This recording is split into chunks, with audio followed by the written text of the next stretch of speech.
Halo Wak, thank you udah mampir dan selamat datang kembali di channel ini. Dan terima kasih masih setia untuk selalu mantengin di channel ini. Dan terima kasih juga yang udah klik tombol subscribe, like, dan juga komen serta share-nya. Buat kalian Wak yang belum klik tombol subscribe-nya, segera klik tombol subscribe-nya karena biar mendapatkan notifikasi langsung dari channel ini untuk ngebahas tentang dunia pageant, baik itu female pageant, nasional maupun internasional.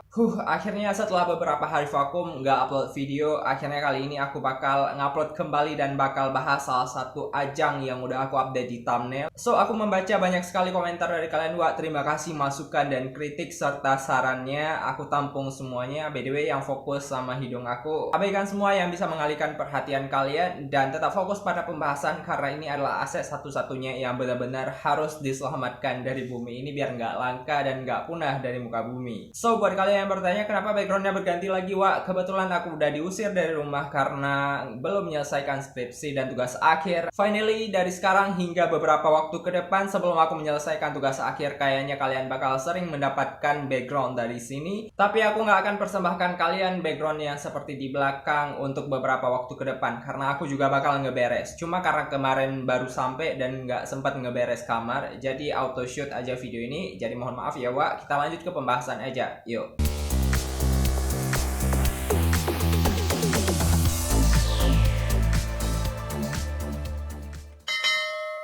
Semoga orang-orang yang nggak ngerti masalah pageant dan yang nonton video ini akan memahami dan juga mengetahui tentang informasi bahwa dunia pageant itu nggak hanya ada yang namanya female dan juga male pageant. Nah, seperti yang udah di request banyak sekali dari Wak di sini dan juga DM Instagram yang udah aku terima, maka kali ini kita bakal ngebahas salah satu ajang yang benar-benar kayak prestisius banget dan salah satu ajang yang nggak boleh ketinggalan karena di sini tuh menampung aspirasi dan inspirasi, skill dan kemampuan serta advokasi yang dimiliki oleh orang-orang yang memiliki latar belakang khusus. Tanda kutip di sini bukan khusus mengarah kepada sesuatu yang luar biasa, akan tetapi kepada mereka yang memiliki latar belakang yang mungkin agak sedikit asing di bagian masyarakat. Yap, kali ini kita bakal ngebahas salah satu ajang pageant di bagian internasionalnya, yaitu Miss International Queen, dimana ini tuh sebuah ajang yang diprioritaskan untuk mereka-mereka yang benar-benar punya advokasi di bagian transgender, dimana kita tahu bahwa transgender merupakan lintas genre gitu. Maksudnya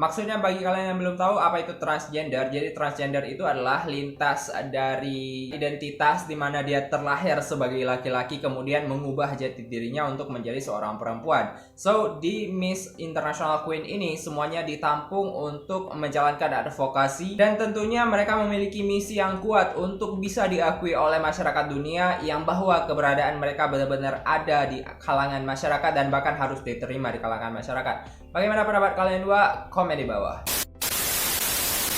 Seperti yang udah aku upload di komunitas, sebenarnya Miss International Queen ini merupakan salah satu ajang yang benar-benar udah lama banget, dimana tahun berdirinya itu di tahun 2004. Nah, sebagai salah satu negara yang punya banyak sekali genre dan juga lintas identitas bagi manusia-manusianya, maka pada tahun 2004, Thailand merupakan negara yang mencetuskan untuk mendirikan ajang ini dan menjalankan kompetisi layaknya ajang internasional lainnya seperti misalnya Miss International, Miss World, Miss Universe, dan juga berbagai Miss internasional lainnya. Nah, mungkin si pemilik dari ajang ini selain memiliki advokasi untuk diakui sebagai salah satu pencetus dari advokasi transgender di dunia, mereka juga ingin mencetuskan bahwa setiap orang yang tergabung dalam transgender dan berubah menjadi identitas transgender ini, mereka juga layak mendapatkan pengakuan dan juga mendapatkan titel seperti wanita-wanita tulen lainnya yang tidak berbatang, dan akhirnya mereka mendapatkan banyak sekali prioritas dan bahkan mendapatkan fasilitas layaknya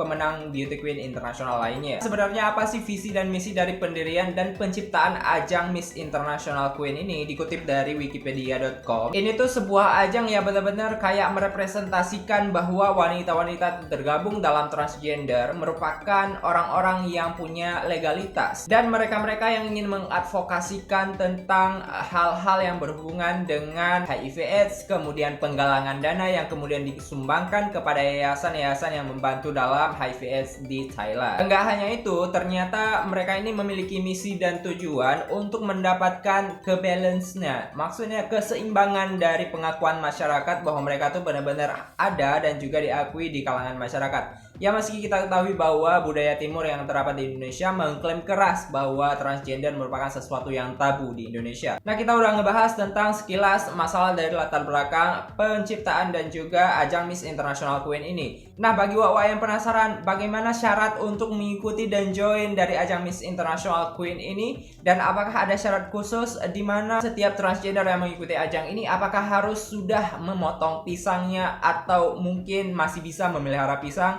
Simak di pembahasan berikut ini.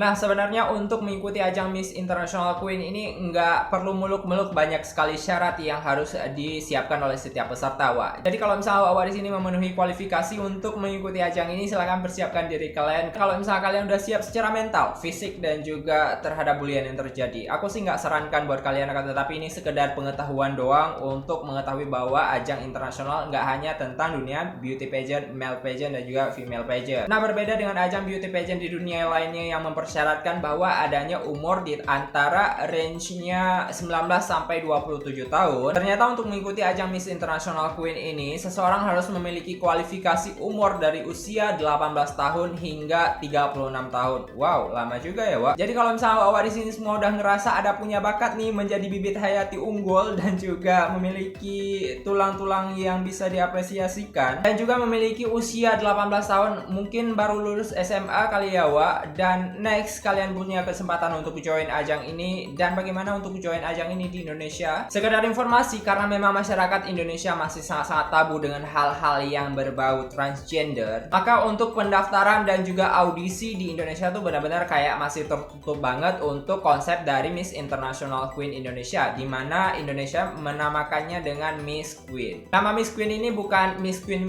yang kayak sahabat Miss Queen, siapa tuh yang namanya penyebutan sahabat Miss Queen ya, Wak, tapi benar-benar kayak Miss Queen yang terdapat di Indonesia dan diprioritaskan untuk dikirimkan ke ajang internasional, yaitu Miss International Queen. Nah, bagi kalian, Wak, yang memiliki range usia dari 18 sampai 36 tahun, segera persiapkan diri kalian. Siapa tahu ya kan, Wak, bisa merepresentasikan Indonesia dengan baik dan bakal memenangkan ajang ini. Siapa tahu aja, tapi resiko tanggung sendiri, aku nggak tanggung. Untuk pertanyaan, apakah seseorang yang mengikuti ajang ini harus potong pisang atau tetap harus memelihara pisang? Jawabannya adalah ternyata organisasi dari Miss International Queen tidak mempersyaratkan seseorang yang sudah mengikuti ajang ini harus memotong pisangnya terlebih dahulu atau belum. Akan tetapi mereka melihat secara fisik bahwa seseorang yang mengikuti ajang ini itu berlatar belakang terlahir sebagai laki-laki yang kemudian mengubah jati dirinya menjadi seorang transgender. So, tidak ada persyaratan khusus karena di sini dicantumkan bahwa mereka sudah harus melakukan operasi pisangnya di sebelum mengikuti kompetisi ataupun setelah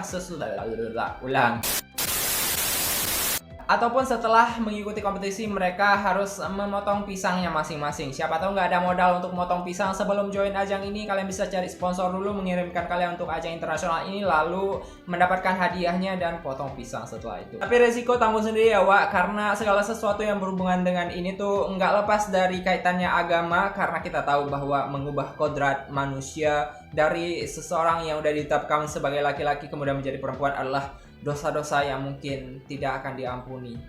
Ya, kita berbicara, lupakan aja. Next, selanjutnya kita bakal ngebahas berapa sih hadiah yang didapatkan oleh seorang pemenang dari Beauty Queen Miss International Queen jika memenangkan ajang ini. Untuk pemenang utama, hadiah yang didapatkan untuk satu orang pemenang utama itu sekitar 12.500 US dollar. Sama seperti Putri Indonesia dan juga pemenang-pemenang Beauty Queen lainnya, mereka juga mendapatkan 1 unit apartemen selama 1 tahun di Bangkok, Thailand, dan berhak untuk tinggal di sana selama 1 tahun menjabat dan bertugas sebagai Miss International Queen. Wow, prioritas ya, Wak. Oke, itulah beberapa hal yang mengenai dengan Miss International Queen. Kita lanjut ke sesi sedikit lagi di mana prioritas Indonesia, apakah sudah join ajang ini atau belum? Dan kalau Indonesia sudah join, prestasi apakah yang sudah didapatkan oleh Indonesia selama ini? Dan kita simak di pembahasan berikut ini.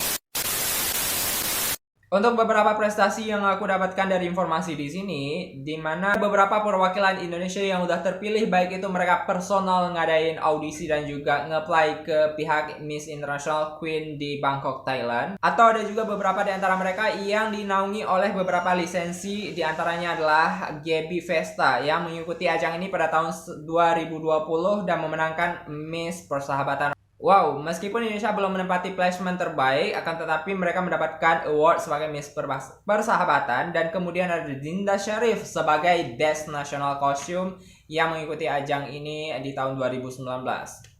By the way, untuk informasinya, Wak, ternyata Indonesia udah join ajang ini secara sembunyi-sembunyi di tahun 2004 nih. Dimana kala itu Indonesia mengirimkan seorang wakil bernama Vena, dimana Vena mengikuti ajang ini secara personal dan tidak mewakili lisensi apapun. Ya, meskipun ada yang menaungi, akan tetapi tidak seterbuka dimana kegiatan yang udah diikuti oleh Gaby Vesta dan juga Dinda Syarif di tahun-tahun sebelumnya ini. Itulah, Wak, beberapa informasi tentang dunia beauty queen Miss International Queen. Jika kalian mengetahui lebih lanjut, coba komen di bawah dan berikan informasi opini kalian tentang Miss International Queen. Oke, Wak, terima kasih udah klik dan juga nonton video ini. Jangan lupa untuk terus memberikan dukungan dengan cara mengklik tombol like, subscribe, komen, dan juga share kepada channel ini agar mendapatkan banyak sekali dukungan dari kalian semua agar terus meng-up, dan semoga saja suatu hari nanti bisa mencapai 100.000 subscriber dan juga 1 juta subscriber. Amin. Oke, sekianlah video ini dan terima kasih sudah klik dan juga nonton video ini. Sampai jumpa di the next video.